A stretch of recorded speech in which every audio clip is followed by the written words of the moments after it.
Jesus. Hey, it's 7 p.m. Friday. Welcome once again. It's Volleyball Dads podcast. We continue to hit this momentum of back-to-back great podcasts. I'm here with the always incredible one, Dane. Dane, how sweet of you. One day I'm gonna let you do the intro instead of me, but as we go as well. But your two favorite hosts in the volleyball world are here, Volleyball Dads. We have another great, fantastic co-host with us. One that enlightens you knows way more about volleyball than we do. But we're gonna let her tell you all about it. We have Coach Cherie Lindsay. I get that right? Yes. All right, Coach yes, Lindsay. Yeah. And now Memphis as well, University of Memphis. So congratulations to you on the recent move. But Coach Lindsay, I'm gonna call you Coach Lindsay going forward. Welcome to the Volleyball Dad podcast show. I'm sure that everyone's gonna be excited to hear from you right now, as just as excited as we are. So tell us a little bit about yourself, who you are, kind of your background, your volleyball journey, and we're going to talk about also what got you to Memphis. All right, go ahead, Coach. Well, for starters, thank y'all for having me. I know we've been trying to get this going for a while, so I appreciate you guys getting me on here and being patient with me. My volleyball actually started unexpectedly. So I'm originally from Denver, Colorado. I'm one of 5 kids, all of which have played college athletics. One of which has played, professional sports. And, we just grew up in a family of athletes, mostly family of football, if we're being honest. So my dad didn't know much about volleyball, which is another reason why I wanted to come on this podcast, because it'd be interesting to see how my dad would do in a podcast like this. but no, he has found like a really interesting love for volleyball, which is like usually like just via text message as the games are going on, and I'm looking down at my watch and I'm seeing like the messages come through from my dad and my brother about some of the things that they think they know or the things that they think I did bad, and it all comes in real time. So wow, but no, I played basketball all the way up until all through high school, but I actually tore my ACL when I was 13. And when I was coming back from my ACL injury, my volleyball coach in high school was like, hey, like, jump up and touch this real quick. And I jumped up, and I think at that point, I was 14 at the time, and I think I touched like 9'11" or something like that. And I'm only 5'8" to be, and that's generous. I'm being generous. I'm 5'8" with shoes on. And so she was like, oh, she's like, you gotta play volleyball. And I was like, do I though? Because my older sister played basketball. And so that was like all I knew, because I wanted to be like her. And it was just something that came really easily to me, even coming off of an ACL injury. And I was like, wait a minute, like, I'm actually pretty good at this. And so it kind of went from there. And so got recruited and played at Prairie View. I actually played at a junior college for 6 months. Left there in December and went to Prairie View. I tell people all the time, I actually wanted to go to Grambling, but Kim Young did not want me. I'm still salty about that. There's a little bit of salt in there still. No, great coach. She was a great coach. But she told me I was too short. And that was when, we weren't able to just put together game footage like that. And so I went on a visit. One of my teammates at my JUCO went on a visit to Prairie View, and I had never heard of it. And she brought, Alicia Pete brought me, my middle, and then her down, my other player that actually had initially reached out to her. And she basically offered me on the spot. And I went down there and I fell in love with it. And so got my first coaching job 2 weeks before I graduated, and went out to Ohio, of all places, at Tiffin University, which is where I got both of my master's degrees from. And then went from there with my first head coaching job when I was 24. I don't know who hired me as a head coach at 24, but somebody did. And Bethany College was the victims of that. No, I'm just kidding. Got my first head coaching job there, and then got a real big break, honestly, from James Finley. He came and got me from little college, Bethany College, and brought me to Seattle University, which was my first Division I job. And I was the first assistant and recruiting coordinator. And then Went from there during COVID to East Central University, which was probably where my coaching career kind of flipped into this is who I am as a coach. And I had a fantastic group there. I loved my time in Oklahoma. I loved my team. It was where I implemented my mindset training model that I'm doing right now for my PhD. And it's been very like, it was a very real turning point in like who I was as a coach and flipping programs. So we flipped that program. Same thing. Went to Prairie View, which is a school that I've always wanted because it was my alma mater. Who doesn't want to coach at their alma mater? Did the same thing there. We flipped the program in 3 months. Took a team that hadn't won no games since I played there, which was not that long ago, but kind of long ago. A year ago. A couple years, give or take 10. But we,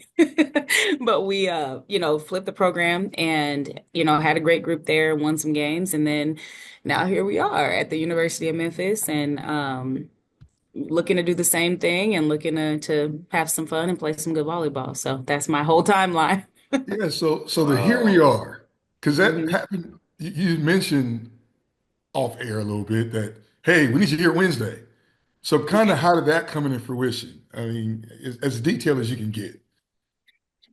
Honestly, I mean, folks make calls. People in the coaching world, they talk, and for lack of better words, they know a good coach when they see one. Now, I was raised by a football coach. I was raised by what's probably the best coach that I've ever seen. Right. Which is my dad. And so we have a lot of similarities in the way that we do things, the way our mannerisms are very similar. And so I was raised by a good coach. And so I think that, when you have somebody who is proven to flip programs and has proven to build young women up and has proven to do everything that they're looking for in coaches now, people are going to talk about it. And my old AD, Goff, Anton Goff, he was super supportive in this whole transition, and I appreciate him, for being that advocate for me. And like I said, here we are. It's very fast. Well, that's huge, and we want to take congratulations again. But the funny thing is, we actually played Memphis last year. Okay. We played Memphis we played Memphis in a tournament and at Arizona State, and we beat Memphis in 4. And I think that was kind of maybe what spurred it a little bit. Yeah, that's definitely an eye opener. I thought you beat him in 3. I may have my data wrong, but yeah, I noticed. I said, "Wow, she beat Memphis." That's good stuff. No, they were solid. I mean, but honestly, like talent wise, they were a solid team. It was a really fun game. It was fun to watch. It was fun to be a part of, and it was really cool to see my players at Prairie View kind of step up to the challenge of what it was. And here we are. I saw you guys. I saw you guys in September. You guys are very talented. We're very talented. So you did a great job with them and have them buy in. I think probably one of the things you probably instilled, because it sounds like it, is that we can beat anybody. We can compete with anybody. And I think that's huge. And I think having that mindset is one of the keys that gets infectious with your kids. So I think you'll be doing really great things at Memphis. Yeah, thank you. And I know your trajectory has been really fast, and you move fast, which is great as well. So look forward to you being in Memphis a little while. But hey, I'm predicting a future that it's going to be bright for you. I'll just leave it there. I know Memphis just got you.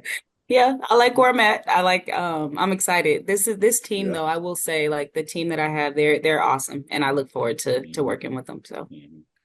So how has it been working with the current team you have there, in this whole world of transfer portal, NIL? And I know, when a new coach comes in or a coach leaves, right, you have these athletes on the fence about what they want to do as well. How have you approached that kind of philosophy, knowing that you're moving to a new program and you got kids that may want to stay, but some that may want to go?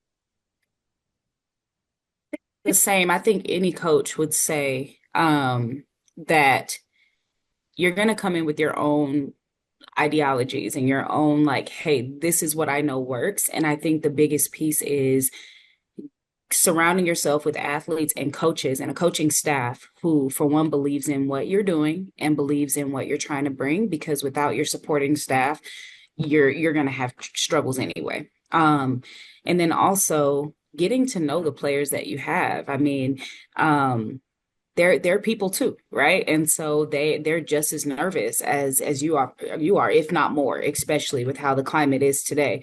And so you got to take the time to get to know them, because just because a team's record wasn't fantastic or stellar, that doesn't mean that there weren't good players and that they weren't good people and that they weren't people who can contribute to what you're doing. And so um and I'm firm in that, once I take over somewhere, I don't really too much care who recruited you. You're my player, and that's the way you're going to be treated as such. And everybody's going to work hard. Nobody's going to be given a handout. Everybody's going to work as hard as they possibly can. And I think every coach could probably say that for going into a program. I'm not looking to be your homegirl. I'm not looking to, do those type of things, but I am looking to build you up as a young woman and be that coach that I can for you, and be the best that I can for you in the moment of what you need, and then also train you up to play at your highest level, and be there when you're not doing so great, and be there when you're being great. And so that's kind of what I would say. I mean, coaching is changing every single day. The temperature of college athletics period is changing. And so I think that as a coach, it's important for you to know, for one, who you are as a coach, and believe in that. Because if you don't believe in yourself, then nobody else will. And then, just doing what you can in that moment. And the players that are meant to be in your program will be there. And the ones that aren't meant to be, well, they'll move on. And that's kind of how it goes. But I thrive in relationships. I thrive in having that relationship with my players and that open relationship. And so that's what I'll continue to do. My coaching style don't change. Everything else might change, but I'm gonna stay the same. Yeah, that's a good point. I think you find that, it's interesting seeing the coach. I know that you're talking to a lot of players. I know you're in recruiting circuit. I know we can't talk much about recruiting, but I do want to know, like, what do you think is the most infectious thing about you, and when you try to convey to potential athletes about you and your coaching style, or do you focus more on what they can contribute to the program, or both? Where you look, how are you trying to build these young ladies up? I would say it's a little bit of both, but I would say more so it's my coaching style, because I believe in every single person that you come into my program. I'm gonna tell you that I think you're the best person for the job. I'm gonna tell you that we're gonna play against, number 13 Arizona State, and I don't care how many All-Americans that they got on their team. We about to beat them. Like, we're gonna go into every situation like that.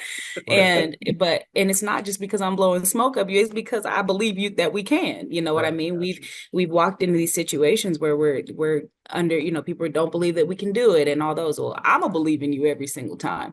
And so I would say it's a little bit of that coaching style. I'm very high energy. I do have the way I like things ran. The way that we do things in practice are very closely tied into my mindset training model that I had mentioned earlier. And so they're prepared for it. We front load for everything. They know that there's structure. There's structure in every aspect of my life, because as a person, I don't like springing stuff on people, because I don't like stuff sprung on me. And so I'm going to give my athletes that structure. I'm going to create space for my athletes to be themselves, because they've accepted me for who I am as a coach. And I might be a little bit unorthodox as a coach, and they've accepted that and they've bought into what I'm doing. So I have to meet them halfway in those moments and be like, okay, now this is who you are.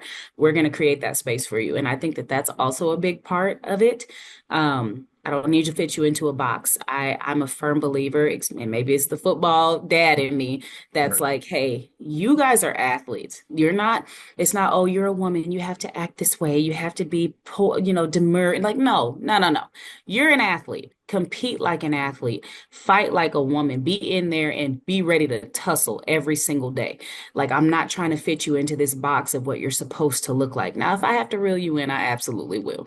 But at the end of the day, like, we're competitors. These women they compete every single day. They lift every day. They wake up early. They feed themselves with the right nutrition. They're doing community service. They have 4.0 GPAs. These young women are working hard. And so we're gonna coach you that way, because you want that you obviously you love the challenge. And so we're gonna meet you where you stand in those moments. And so that's the type of coach that I am. So I think it could be a part of the coaching style. And then, of course, you bring in talent. You bring in players that may not be at their exact peak, but we're going to get you there with what we do. So you kind of pair those two together. I mean, you got yourself a monster. And so that's kind of what I've done these past years. Oh, How is because being that you're new there, how long have you been there now? Have you been there even a month? A month and a half. Okay, so the players that you've inherited, have they bought into your mindset and your mantra? Oh, and they're fantastic. I have a great group. I have a team that truly wants to leave a mark. They love the challenge. They any uncomfortability that was there, that's long gone. Like they're a fantastic group, and I think that bringing in an awesome staff has been really helpful as well. And just people who believe in, like I said, who believe in what we're doing, and surrounding these young women with coaches that can help to elevate them in their positions but also help elevate them as young women, I think is important. So no, it's been great. So with this, you know, you got current team. What's your philosophy around, looking at recruiting out of the high school level versus the transfer program, right? Some coaches are very heavy into, as we've seen, transfer portal and stuff like that, and NIL and drive some of this. Do you have a philosophy, especially coming from HBCU too? So I may be dragging you a little bit back into your prior thing with Prairie View, but now you're new in Memphis and stuff and may have some more resources, et cetera. What is kind of like your balance, or do you have a philosophy of how you balance out, hey, I want to bring transfers in, or do I really want to recruit from the high school level and build, as you say, your program, turn things around? Yeah, I mean, I think every coach is different. I think that, every coach has a different thought process on how they want to build their program and what they want their program to be. My process is, okay, you can always I don't mind a transfer. I'm actually kind of biased to JUCO transfers, if we're being honest, maybe because I was a JUCO transfer. Right, Um, right. but I love a JUCO player, but I also don't mind a transfer portal player. I don't. Um, but I also think that you cannot truly build a culture and a program without freshmen. Um, they're they're fresh out of high school, and nowadays some of them are even transferring in June or in January, Yeah, January. Yeah, foregoing yeah, their coming whole early. second semester of their Yeah, high school year. But yeah. you have to have those freshmen.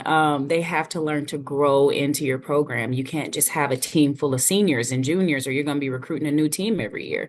And no, there's no way for culture to stick in those ways. There's no way for that relationship to truly be a thing if they're only in your program for a year. And honestly, there's nothing even bashing what some coaches do, because it is successful. I mean, there's a lot of programs that thrive in bringing in 1 year players, and thrive in bringing in players who are just there, to get their masters and be done. And that's cool too. But for me personally, I feel like you have to have a mix of all those things. For one, you bring in this stellar, 1 year player, and then you have a freshman that's coming in. This freshman is, whether they're playing or not, they're learning from this player who's played at a high level for 4 years. They're learning from that person. And so it kind of works out in both ways. But you have to have the young ones. You have to. And I feel like with the way that things have gone, especially with all these new rules with the junior college thing, where they might be getting 2 years back, and Yeah. I think the people who and I don't know if that's true or not, but that's just what I heard. Yeah, I think the people who are going to be impacted the most, unfortunately, are high schoolers. Yeah. Unfortunately, in those Yeah. times, because they already had it stacked against them. Because I don't know many coaches that are going to say, "Would you rather have an All-American with 2 years left, or and be like, I think I might go with that All-American over the freshman who I have to grow up, possibly." But I think Right. that I think that just like that All-American had that opportunity to come in as a freshman to grow into being an All-American, you have to understand that there's those players that are coming out of high school too. So, um, a nice healthy mix, I think is important. That's good. That's good. That's good to know. We talk a little bit about our daughters as well. Dame and I, our daughters are entering either freshman or about to enter the recruiting season. So it's always, we run across dads that also want to, or dads and moms, by the way, that listen to our show. Volleyball, matter of fact, volleyball dads at podcast@gmail.com. Make sure y'all email your questions in to us as well and catch us a little X as well. But That's what they want to, understand, is the shift towards, you hear so much about transfers, transfers, transfers. So it's good to and refreshing, I think, to hear about coaches that also want to recruit incoming freshmen in high schools as well, because they're just as talented as well. Yeah. So yeah, we talked a little bit about, has the well, not necessarily transfer portal. What are you're new to the Memphis organization as well. What's the expectations there at the university, you think, for you? Where are you thinking that, first year, second year, or even third year may look for you, or what you're trying to accomplish maybe in the short term, right? Now, I know you're a quick turnaround on it, so we know Yeah. you're going to win the conference championship next year, but go ahead. Yes, their expectations and then Coach Lindsay's expectations. Yeah. They're different. I would rather just elaborate on my expectations for myself and who I am as a coach. I think early on it's important to just establish who I am as a coach and establish myself in this conference. I am well aware that it's not always just something where it's like, okay, like win right away. Like I get it. Like I've been very blessed and to have those type of situations. But I do understand that there is a process to these things. So for me, I'm just gonna do what I do best, and we'll see what comes with the outcome of it. And but build these young women up. But I want to build this program. I'm gonna be here for a while. And so, we build this program up to be something special for sure. Gotcha. Okay. Gotcha. And I know you hit on a little bit about the NCAA regulations. Anything you think that I know it's still unclear, but are there things you think that could benefit, volleyball and for these young women, or do you think anything that may come out that may be harmful to them as well? I think that college athletics is growing across the board, and I think that the best thing to say for it is that I'm so glad that volleyball is getting the recognition that it deserves. Yeah. It's not every day that a any team, any women's professional team or women's college team is packing out selling 92,000 seats at a stadium, which happened at University of Nebraska volleyball. Now they are a special case because University of Nebraska volleyball is Nebraska, if we're being honest. It is. But yes. volleyball is one of the I mean, you guys have been in these club tournaments, and you see all these athletes, you see all these courts, you see all these young women out here. Like it is the biggest women's sport in the country. Yeah. So it's really awesome that it's getting the recognition that it deserves as far as, getting these young women what they deserve as college athletes. And so, we'll continue to see that grow. Especially, with now the professional teams coming up. There's some really good stuff happening on the horizon for volleyball. They're drafting people like some of your favorite players that you're watching at UT and some of these other players. They're now playing professional in the country, which is important, because when I was coming up, the only way you could play was overseas. And so now they're starting these things, and the following for these professional teams is big. And so I think that it's all gonna benefit volleyball. It's all gonna benefit these young women and the work that they do, because they deserve it, and that's what I'll say. No, that's good. I mean, we know it's still evolving, right? Things are coming out, changes, but it's changing fast. And Damien and I talk about a lot, on the show. A lot of things just change real fast, and we know even in how. And I told people like what we were talking the other day. Nobody talked about transfer portal 2 or 3 years ago, although it's always been transferred, right? But it's a big deal now. And then NIL, right? That's another big deal that are people looking at. So it's always interesting your perspective of that as well. Well, we thought it would taper off a little bit, now that the super seniors are exiting out with the COVID year gone. Mm-hmm. But then what you're noticing, there's a trend of, I mean, I know you're familiar with this, but coaches are moving in different places and stuff like that. And so you have kids that potentially were going somewhere and it's like, well, we don't know who's coming in. And that kind of segues into the next question. So, how does that look like? Do you have advice, or what are your thoughts like when a kid commits somewhere and then there's a change, whether the coach resigns or moves on to another place? Mm-hmm. What are your thoughts about those kids that committed to the school, and what does that kind of look like to you? Well, I would say, and something that I even tell my athletes and the potential recruits and all that, I tell everybody that don't choose a school for the coach. Start with that. Because anything could happen. I tell my players that, yeah, there are going to be some notable coaches that you just want to play for. And I get that. But things happen, right? And so Right. when you're going through your recruitment process, I always say even take volleyball out of it. So say you come up to a school and you're like, I love everything about this school. I could see myself staying here even if I wasn't able to play volleyball anymore, because that happens too. If Mhm. you can say that, and you can say that without the volleyball involved, without everything, this is the school I want to be at, then you've done the right thing. If your college career is contingent upon if this coach is coaching there, then you haven't done your homework and you was going to leave anyway. Especially if something went wrong where you didn't like that coach no more. You're going to leave anyway because you didn't do your homework and find in the right school. You have to love that school in order to commit there. And I think that sometimes these young players, they're sometimes 15 and 16 on June 15th having phone calls with these coaches, and they don't know what they want to do. They Right. just know that, hey, this school is so-and-so. And they don't do the work that they Right. need. They come on visits and they see the stuff that they've never seen. Like, oh, look at this. We're going to take some pictures in front of this thing and it's going to look great.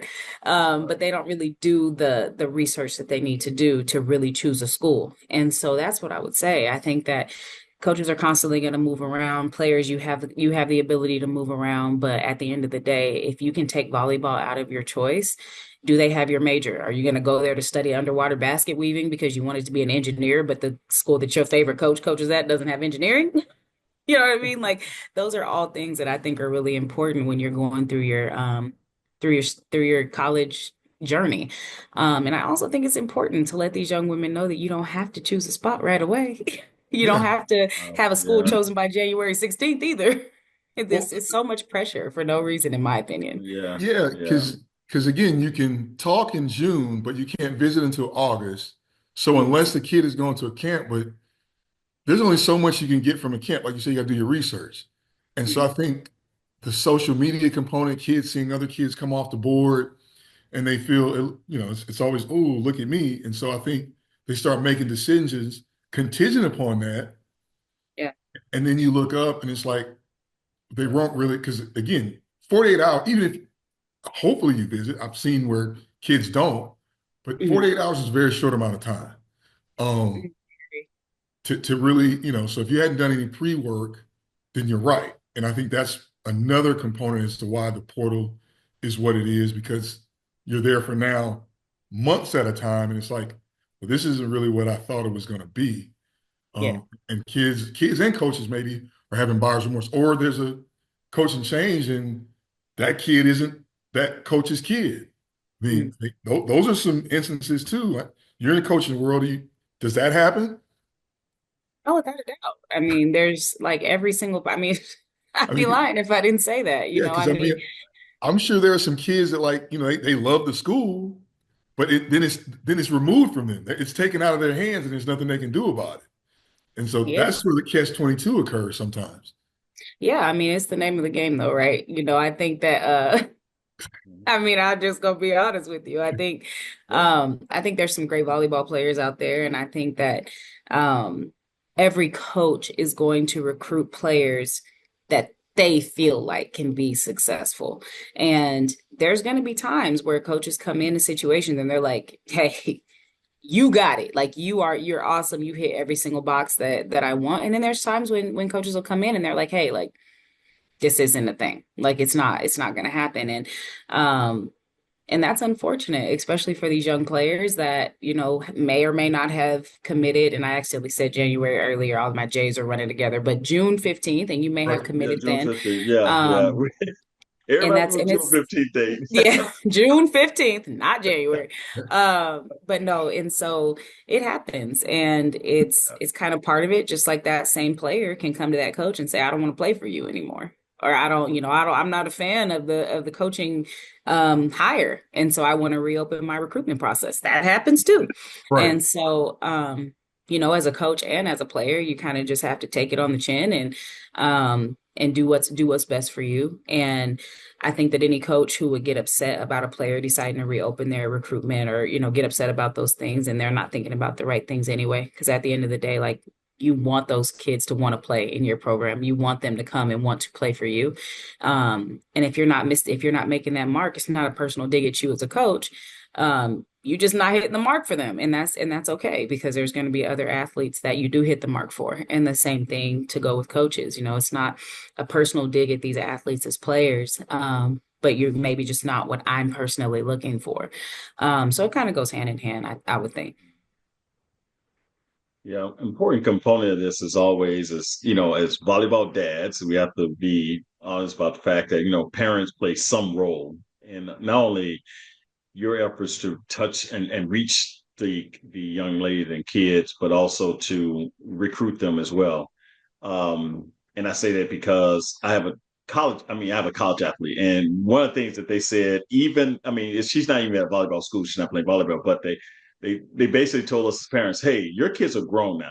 I mean, your kids are going to make decisions by themselves, going to be out in places you don't want to be sometimes you thought, and think about your college career. So as a parent, I had just realized that in general as well. So what's your communication with parents and how do you kind of buffer their want or desire to be more involved than they need to be? I think that You're not gonna offend no parents on here because we offend all the parents. We tell them like y'all need to sit down, chill out because we've learned to sit down and chill out ourselves. So no, and it's funny because, like I said, my dad was sitting there involved in those things too. yeah, I'm going into my 14th year as a coach. In all 14 of those years, one thing that I've always told parents, especially once their kids sign, so there's two separate steps, right? I think that there's a very real need for parental involvement in the recruiting process. If you want to sit in those conversations, some coaches don't like it. I personally don't mind it, but I know as a coach, I'm recruiting your daughter. I'm not recruiting you as a parent. But I do think that it's important for the parent to be involved in those initial conversations because your kid is 16. They don't know they don't know the right questions to ask unless you're versing them in it. And I do think it's important for a parent to feel secure with who their kid is going to be playing for. I do think that's important. And so once all that's done and the visits have been done, parents have met the coaching staff and everything like that. Once your child is on that university soil, which means all 10 of their toes are enrolled in classes at that school, your child is now considered an adult. And so at that moment, all the communication that I'm going to have is going to be through your child as a liaison. Does that mean that I don't want to talk to you parents? No, absolutely not. But there are things I am not going to discuss with parents. I'm not going to discuss playing time with parents. I'm not going to discuss, what should be happening and what my thought process. No, we're not going to do any of that because you're not on my team. Your daughter's on my team and I'm going to do everything that I can to build her up to be what I need her to be. But at the end of the day, those difficult discussions which is something that I train for in every program that I've been in for those athletes to come in and have those discussions with me, to talk to me about those things. My door is always open and I'm going to give you an honest reason as to why you may or may not be playing or why you may not be doing whatever. I'm going to have those discussions with you. I don't need your parent to be a part of those conversations. And I haven't really had any issues with that. I know some parents have. I'll knock on wood. I know some coaches have, but I think that I kind of put that line in the sand. Now there are some coaches who are more than happy to have group chats with parents and have that open line of communication. But for me, I think that it's important for your daughters to learn to have those type of discussions with coaches because when they leave college and they go into the working world, you're not going to be calling a boss. So it's important for them to learn to have those conversations with their head coaches or their assistant coaches or, whatever the case may be. Now, if that child is in danger in any type of way, or if there's a health issue or something like that, I'm the first person on your phone. I'm also the first person on this campus because I live very close to the campus. Every campus I've been at, I've lived very close for that reason. Because to be quite honest, I didn't have that when I played. I did not have a coach that was readily available when I needed them at any hour of the night. And so as a coach, I've always been that's the coach that I've been. Something goes on, I'm the first person on that campus. I might embarrass everybody on that campus because I'm showing up with my bonnet and whatever I rolled out of bed with. But at 3 a.m. I'm gonna show up. And so that's something that I think that every parent could say, hey, like Coach Lindsay cares about my player. My goal is never to harm an athlete. I don't know many coaches who set out to just harm athletes. But that's what you can expect from me. And so outside of that communication, I want the parents to be involved to basically train their young women up to be able to have those discussions, but those discussions will be had between me and the athlete. That's good. So that's pretty Well, consistent. yeah. Pretty, I mean, and that's good too. I think and that consistent message to parents that we keep on even preaching and stuff. It's like, even the club scene, parents, they get very intense. And because I know they have an investment, right? They just feel this huge investment in their kid, want to be great, want to be recruited, and every coach to talk to them in the world. And we know reality is not going to happen. And, we even tell our daughters, there may still be 20 schools trying to recruit you. You still only going to pick one. So Mhm. 19 of them, you either tell them no or something. So then it goes both ways. So it's important to but it's also relationships because these coaches move. And you're right, with the transfer portal, may not be here today, but you could be back and circle back and around. But I want to Yeah. have some fun though and talk about a little bit about volleyball strategy and how and your preparation for the game. What are some of the things that you do, and without giving away your secret sauce, but how do you approach game day or preparing your kids for game day from, film to looking at what, your team does well? I mean, you tell us a little bit about how do you approach game day to make sure you're securing a win? Well, and you mentioned secret sauce. I mean, they still got to execute. I mean, the Well, I people, mean, but she the got to tell me opponent. what. I mean, I don't No, I know. mean, She might have something out there that she don't want another coach to know about. yeah, but Like when I the used to opponents coach. still have to try and keep them from executing. I mean, it's at the end of the day. The day we have an off day, we'll start preparing the next day. Our goal is always to kind of break down what happened the week before, what could have been done better, what could always what we need to improve on going forward. And then we break that into more like positional training at the beginning of the week. Again, based off what we did well, what we want to improve on going forward. And then as the week goes on, we kind of taper off. I'm big on saving legs. I'm big on counting jumps. We've always had those Terraflex, or not Terraflex, I'm sorry, those things that track like your jumps and your agility. Right. There's all these different brands. I think at my last school we used Titan. There have been other ones, but at the end of the day, essentially they all do the same thing. They're going to count your impacts, they're going to count your jumps. And our strength coach, where I was before, he was really big on like kind of breaking that data down and just giving it to me on a piece of paper because I wasn't going to look on the website. I'm gonna be honest, I wasn't going to look at that. But he did that for me, and I was like, okay, cool. This person is Yeah. jumping too much. This person is hitting too many impacts. Yeah. We need to kind of taper off. Or this person is not even anywhere near their max. She's not doing enough. We need to get her more involved. And so we do that throughout the whole week. But honestly, even without the technology, I can look at a player and tell if she's exhausted. It's all part of our front loading even before practice because we're checking in before every practice. How you feeling? And for lack of better words, what I tell my athletes is what's good. How are you feeling right now? I don't need to know about volleyball. I want to know how you feel because maybe your 100% that day is really 70% of what you got in the tank, but that's all you got.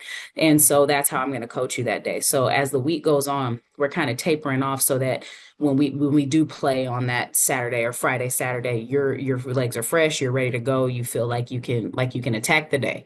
And so that's how we do it. We watch film, a lot of film on ourselves, a lot of film on the opposing teams. We break down every single thing that we can. To give them the best opportunity to win now, but also as a staff, I've always been a firm believer in them scouting as well. You're not going to come in and I'm spoon feeding you everything that's going to be there. Why would I do that? I'm not the one playing. You're the one playing. Yeah, we're watching the film, but Right. these are the people that you're going to be going up against. So if you want to win and you want to be the best, version of yourself out there, you're going to be doing just as much scouting as I am as your head coach so that we can have these film sessions and we can collaborate through those film sessions. And so what we've done in the past, we have, like a little scouting report that's blank that they have to fill out. And then we just kind of we go over it. And it's been really helpful because it keeps them engaged. Because they have a lot going on. They got classes, they have all this stuff. Can you take out 45 minutes of your time to scout who you're about to play? Because that's part of being a college athlete is a job inside of a job. You are here. This is what you want to be prepared for. So I'm preparing you, but you also are preparing you. But as a coach, like I said, my job is to fuel you. I'm gonna make sure that you're eating well. We're not gonna eat fast food. There's things that we're on the road that they cannot have, just because it's gonna weigh you down. There's those things. Now, is it a very long list? No, but there are things that have proven to weigh you down as an athlete that you don't want to eat before you're about to compete. So we steer clear of those things. We pre-order everything. But again, we're making sure that we're feeding them to be successful at the highest level that they possibly can. We're giving you the film. We're practicing accordingly. We're tapering off. We're saving legs. Now it's your turn to meet us halfway. It's your turn to do a little bit of work. So I think that that's kind of what's been a big part of our success. And, they know what they're looking at and I think another big thing is it really doesn't matter who we're playing. We can play the worst team in the country or the best team in the country. We're going to scout them and do the same work the exact same way. We're not selling anybody short because that's how you mess around and get upset. Right. That's Yeah. how you go Yeah. into a game Yeah. and you Yeah. lose a game that you weren't supposed to lose because you didn't take a team Right. serious. So we'll scout Right. everybody the exact same way. And we expect the same out of them every single day. And so I think I don't know if that's the special sauce, but that is what we do. It could be. Could be. I might just been giving out some gems. I got to start charging people for these Hey, things. we worldwide now, so you might see people doing the same thing in these gyms that you've been doing. Like, wait a minute. That's all right. They not Coach Lindsay, so they can do Exactly. whatever they want to do. That's You right. like competitors, Yes. or as Yes. some would call it, dogs. You like those type of players. Absolutely. Absolutely. I need them. I need them filthy. Because that's the type of player that I was. Like you gotta work. You have to love everything about the game. You have to love the practices. You have to love the wins, the losses, the film sessions, all that Right. stuff. You have to love that. And I can tell if a player truly loves those things because I loved all that as an athlete. There was a reason I was as successful as I was as an athlete because I loved all of that. And so those are the type of players that I typically look for. You got to grind. You got to my stanza is grit over quit. Any school that I'm going to be at, you're going to see a big grit over quit on our back. So if you see anybody else with it, you know where they got it from. But that's They but can that's sing because a that's who song we right there. are. Like that's I who we guess we are. can't put Like that on. I guess we can't put that logo on our shirts, of our Yeah, dad shirts. you can't put it. Yeah. a little grit over quit on the back. But no, that's who we are. And those are the type of players that I recruit. And I think that's why we're so fun to watch because Mhm. they know they gotta work. They know they have to be better and they have to fight to be better. And so that's what makes it so fun. You may want to copyright that before this airs. I might need to. I'm just, I'm just saying, man, because it's kind of catchy, and Right. somebody might snatch that up really quick. So, Exactly. Well, So, cut that part out. Don't put that part in. that's a good way to get some extra NIL money. Right. oh, Right. Right. and that's a gem for our show. We can't cut that out. Right. Right. Nah, anybody who knows me, they know where they got that from. Exactly. Anybody who knows Exactly. me. Yeah. Exactly. Yeah, Tell me a little bit about, as prep. How about in-game strategy? I mean, are there things that, and like I said, not give away once again anything that's particular, but how do you gauge the game and how it's going? Do you use data and stats between sets and say, hey, we're hitting this percent, we're passing this? Do you use those things to kind of guide what you're doing, or is it really gut feel just from you being a player over time and a good coach? Oh, without a doubt. I mean, I think it's a mix of both. Just kind of having a feel for the game. And then, I mean, you would be remiss if you didn't use the technology that's out there. We kind of do it a little bit differently, but there's a lot of different softwares out there that kind of give you that real-time data. But that real-time data is a little bit expensive. And so for the teams that can't Yeah. afford $7,000, in-game stats type of stuff, there's forms that you can print out. So for the longest time, we were just printing out a form that was like, this is what the other team is doing in this rotation. This is who they're feeding in this rotation. This is who we should feed in this rotation. And we were doing all that by hand, something that was basically able to be done now with stats, like with the software. But either way, it's all effective information to know, especially if it's the end of the game, like you were saying, it's 23-24, and I have to call a timeout. What rotation are they in? Who are they going to feed in this rotation? What are they going to do in this rotation? Because every team is going to get a little bit repetitive in what they do, especially towards the end of the game when it's crunch time.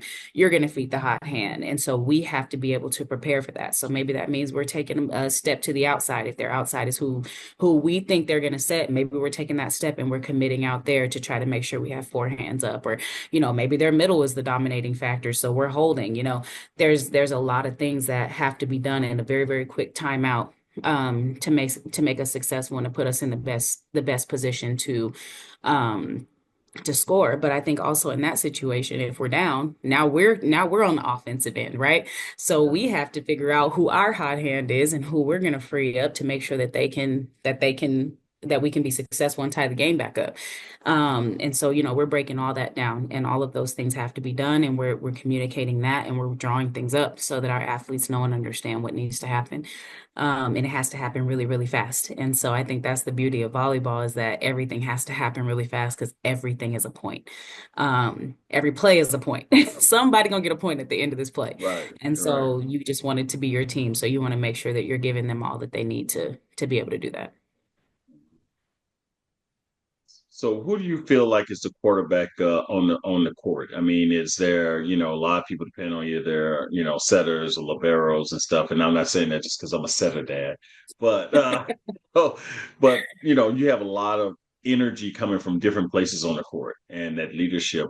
Do you just kind of let you know, match by match? It could be somebody different, but where do you focus your attention on? Hey, I gotta get this running, and who is always my go-to kind of position, versus a player, or is there something like that? Yeah. My eyes are instantly drawn to the defense. They always have been, they always will be. That's the old school saying that defense wins games. It absolutely does. At the end of the day, volleyball is just a game to keep the ball off the ground. And if you can keep the ball off the ground more than the other team, you're going to win.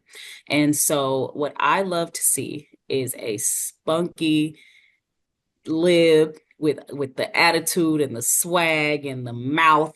Yep. Oh, I love it. And those are the type of I've been really fortunate to have coached some fantastic liberos. Really ever since I started coaching. I mean, I had Jordan Jenkins at Tiffin, who I think she holds the record, and I've had Tiana Milojevic, who it reminds me so much of me as a person. I was not a libero, but just as a person, we're very similar. And she was one of the best liberos that I've ever coached. She's playing overseas in China right now, and she's from Serbia. I've just had some really, really great. I had Alejandra Delgado at East Central, where balls were just not going to hit the ground with her. We changed a couple of times with our defensive players at PV, but every single place that we've been, we've had spunky liberos. And I honestly, probably one of the best liberos that I wish that I would have been able to coach was on the other side of the net. And she actually was my assistant last year. Her name is Brooke Hudson.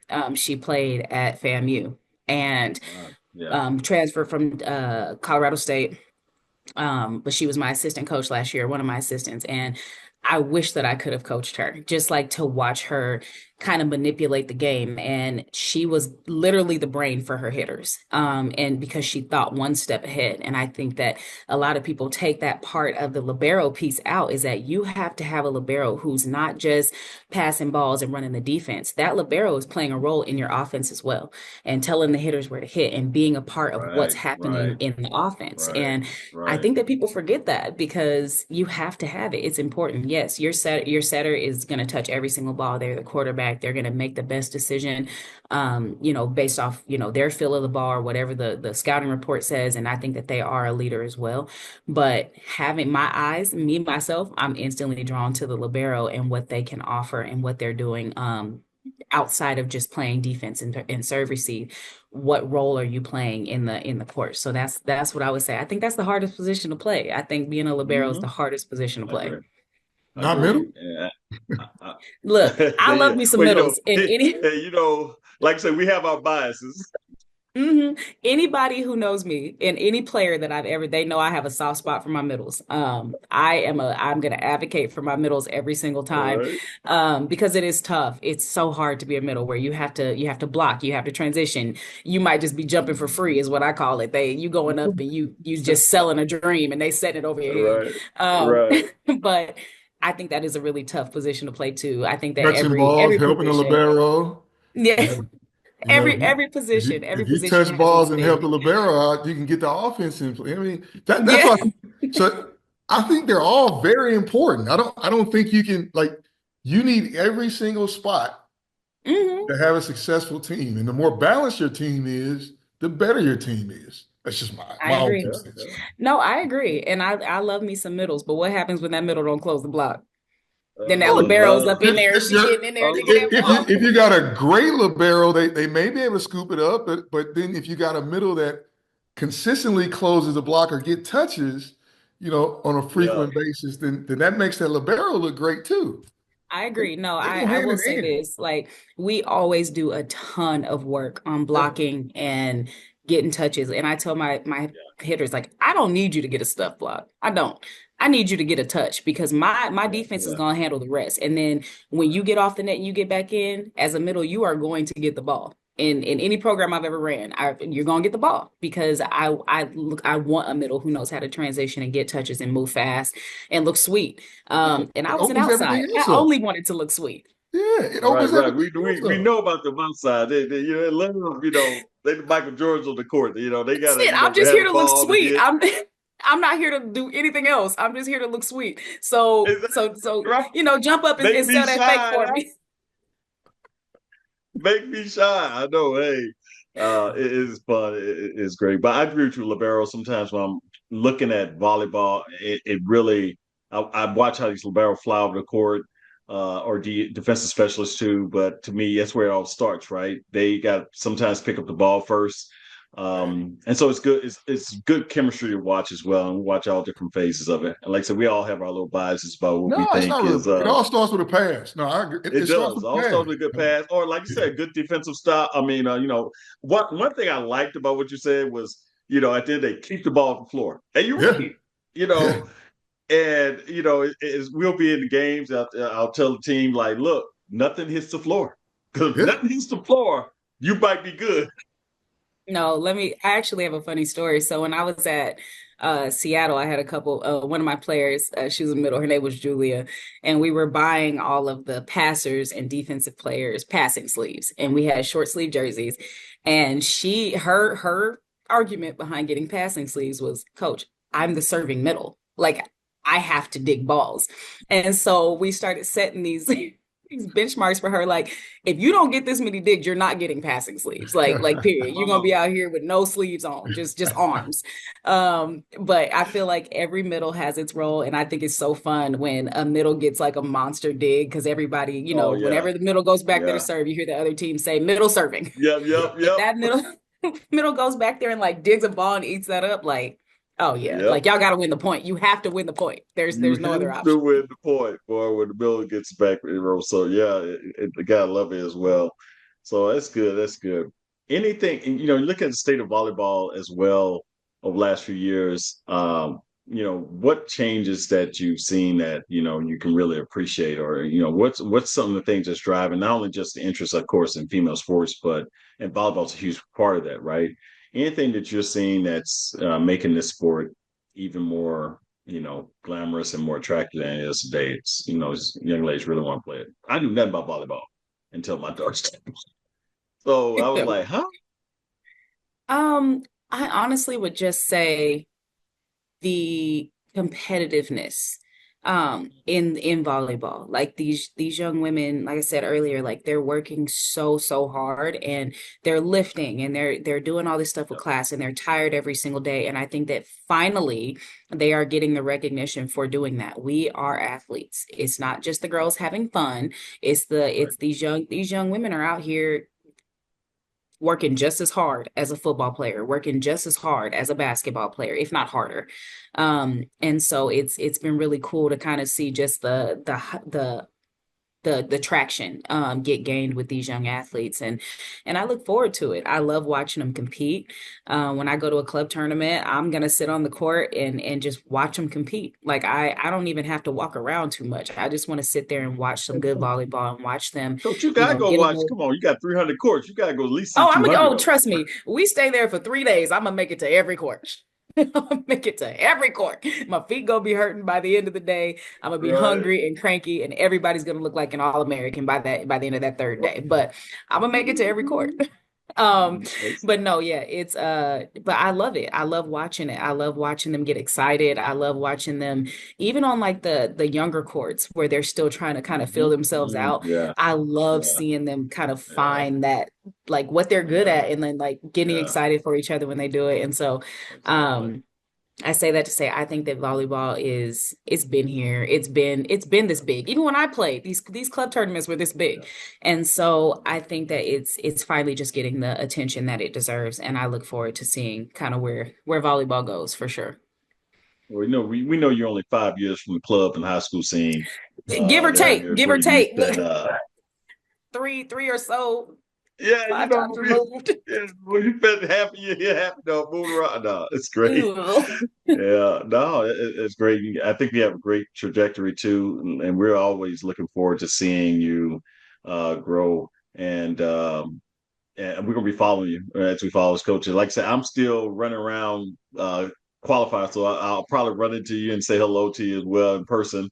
I've seen you, of course, around when you went to prior school as well, so it'd be good to see you again. Dame's out the scene right now. We gotta go all the way to Tennessee and see him.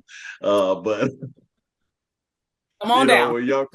y'all cross paths, but we all might all see you there as well. So it's good in the volleyball circuit as well. But we'll be at these different qualifiers, and I'm sure we'll see you around too.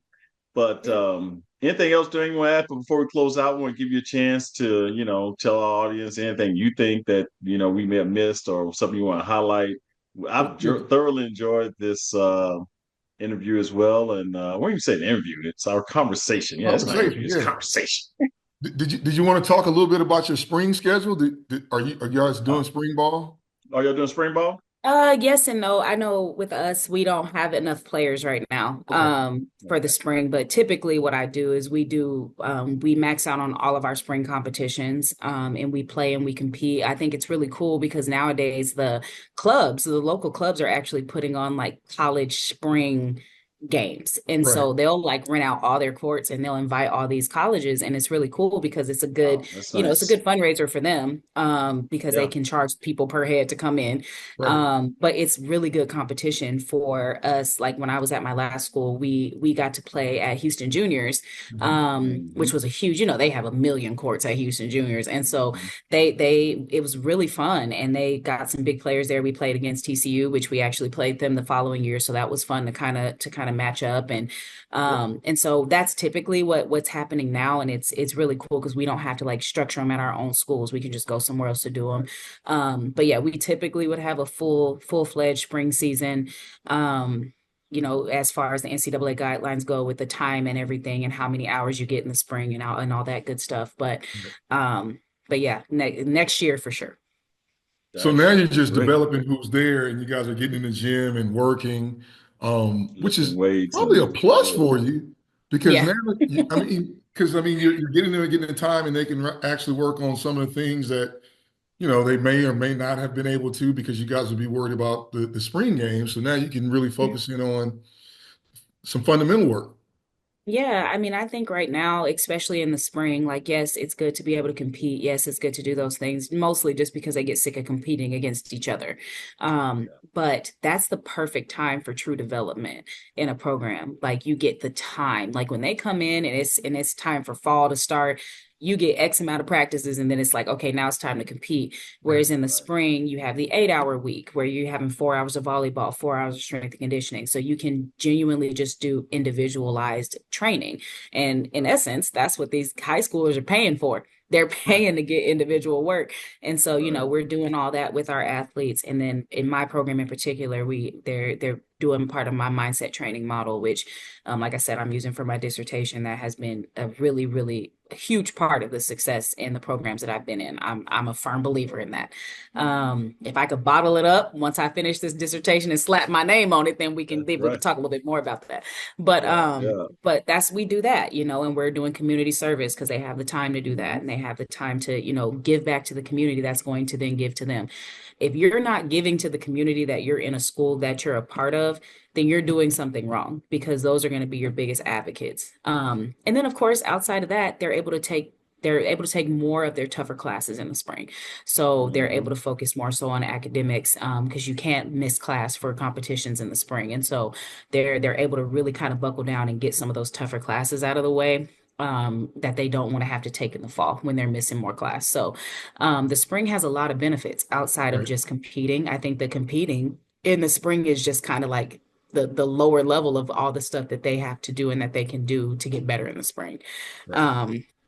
So yeah, I think I think so far it's been a really successful spring for sure. Have you guys already comprised your schedule for the fall or at least conference, or has that not been done yet? Not yet. No, we have our preseason schedule done because we're hosting twice. We'll always host twice, but we're still waiting on everything with the conference schedule to get sorted out. And that should be pretty soon. So that'll be good.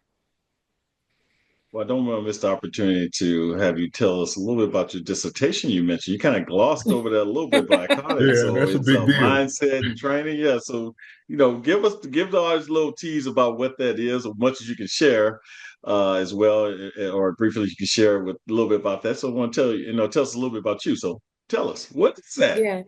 So when I was at Seattle, we had a mindset coach come in. Her name was Nicole Davis, and she was a two-time Olympic libero. She played at USC.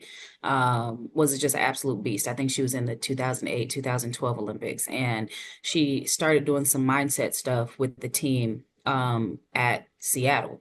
And my mom is a psychologist, or a counselor, and so I had started kind of like it caught my attention right away because I've always been a firm believer that you have to train more than just the volleyball player. You have to train the person, and you have to train their mind, and you have to help them, give them tools that they can use not only on the volleyball court but also when they're done playing volleyball. How do you cope with certain things? And because at the end of the day, they're still people, right? We love to kind of put them in a box and say you're an athlete, toughen up, but there's so much more that goes on in their minds than that. And so that was really intriguing to me. So I started looking into programs when I left Seattle and went to Oklahoma. For one, because I'm a part of the Cherokee Nation, and so we get school free. So I started kind of looking into programs where I could get that paid for. But there's so few sports psych or like performance psychology programs. And so kind of started that and then went to Prairie View, and I was able to continue that through the A&M system because they had a program at Commerce. And so kind of just started with that. But basically what it is in a nutshell, we create space for these athletes to be themselves. That's the biggest piece. We teach them about accountability, responsibility, how to deal with situations, how to kind of flip your mindset from negative self-talk to positive self-talk in under 5 seconds. It was really appealing to me when Nicole was talking about it because I was like, I can make that better. Like I can do the research and back it up to where that can be better. I just have to figure out the way to do it. And so that's what we've done. And my teams from 2020 until now have kind of been the guinea pigs for that. Some things that have made them a little bit uncomfortable as far as like just different like things that we've done, like to kind of point out like, hey, this is what happens when one person poisons the water that everybody has to drink out of, and so those are, different tests and things that we've put into play that have helped the team, but it's also helped my dissertation. And so I think that it's on the right track. It started off as something that was like a 2-day workshop, and now it's almost like a 3-week workshop. of things just with what we've done. And it's one of those things where I tell people all the time, if you want to leave a mark and you want to be the best version of yourself as a college athlete, then you'll take it serious and you'll buy into it. Because it's always going to be something that's going to be helpful. It's never going to be something that's going to be harmful to you or your mindset or anything like that. You're never going to be told to toughen up when you walk into my gym. That's not the case. We're going to meet you where you're at. But the program basically itself, the main thing is teaching you to reframe those negative thoughts and turn them into positive thoughts and get out of those modes of like, am I too activated right now? Am I not activated enough? Am I doing too much in this moment that's going to cause me to make another mistake? We teach them kind of how to work through those mistakes. There's a whole thing that they can do within 5 seconds of, oh, I just got aced and now it's game point and they're going to serve at me again. What's going through my mind? And we teach them to kind of work through that moment so that they can show up in that moment, because there are no big moments. There's only moments. There's no difference between 23, 25 and 1 to 2. The only difference is how you perceive that moment. And so we kind of teach them to kind of work through that. And so there's a lot more to it, but that's kind of the basis of it. Wow, that's great. I mean, we'll be interested to learn more about that in your post dissertation. You come back on our show and tell us a little bit about that as well, Doctor. Hopefully, fingers crossed, because they try to take me out. Look. You got it. The fact that you're balancing that with coaching and everything else. And everything else will be great as well. Well, we do appreciate your time as well, and thank you so much for participating with us today. Me and Dame always have a great time talking to college coaches, and so is our audience. And so I'm sure we can get a lot of feedback at it. So everyone, remember Volleyball Dads Podcast at gmail.com. You can email us, VBall Dads on X, and where we at in IG, Dame? Volleyball Dads Podcast on Instagram. Yeah. And all right. And then we'll be on YouTube too, so we'll have all this ready to go. We'll be on YouTube. Volleyball Dads Podcast on YouTube. Right. Thank you so much, Coach Lindsay. We appreciate it. I'm sure Memphis is going to be fun. Tell our friend Penny Hardaway up there we said hello as well. Watch him a lot. Hey, boy, actually, I'm going to their game. I'm in Dallas. They're playing down here tomorrow. I look forward to watching them play. Excellent as well. Well, we watch. I'll be watching on TV. So yes, as we go. For sure. All right. Well, we'll see. I'll see you. I know. I'm pretty sure around in the qualifier season and stuff. And like I said, love to say hello in personally. But with that being said, this is Volleyball Dads Podcast. Your boys Dame and Spurge, and Coach Lindsay here today is our super guest. So we really appreciate you. And we'll all talk soon. All right. With that, thank you. Have a good one, Coach.